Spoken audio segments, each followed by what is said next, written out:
আপনার ছেলে মামুন এসেছে।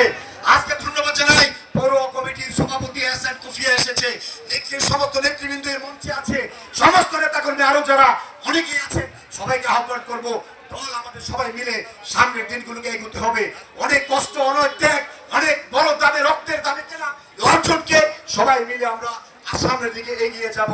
বিশ্বাস করি রাজপথে ইকবাল সাহেবরা যে কষ্ট করেছে, পরিশ্রম করেছে, মনিররা যে কষ্ট করেছে, পরিশ্রম করেছে, এছাড়াও যারা অনেক নেতাকর্মী মঞ্চে আছেন ত্যাগী, আমরা বিশ্বাস করি আমরা ত্যাগী নেতাকর্মীদের মূল্যায়নের জন্য যা যা করা প্রয়োজন সেরকম ভাবে আমরা করব।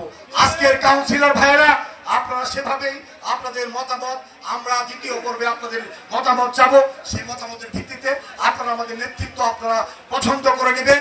ইনশাআল্লাহ আপনাদের সেই নেতৃত্ব, আপনাদের এই পরামর্শ অক্ষরে অক্ষরে আমরা পালন করবো। প্রিয় নেতৃবৃন্দ, আজকে তাই আমি আর কথা দীর্ঘায়িত করবো না, অনেক সময় গড়িয়েছে।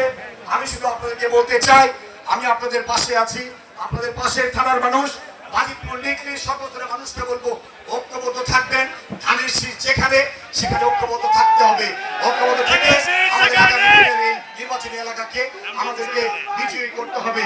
তাই আমি আপনাদের ভাই হিসেবে আপনাদেরকে ধন্যবাদ জানাই। আজকের এই সম্মেলনকে সফল করার জন্য আপনারা সবাই সহযোগিতা করেছেন। এই কথা বলে সকল সুস্বাস্থ্য দিকে কামনা করে আমার বক্তব্য শেষ করছি। আল্লাহ হাফেজ। বাংলাদেশ জিন্দাবাদ। শহীদ রাষ্ট্রপতি অমর হোক। বেগম খালেদা জিন্দাবাদ। তারেক রহমান জিন্দাবাদ। ধন্যবাদ সবাই।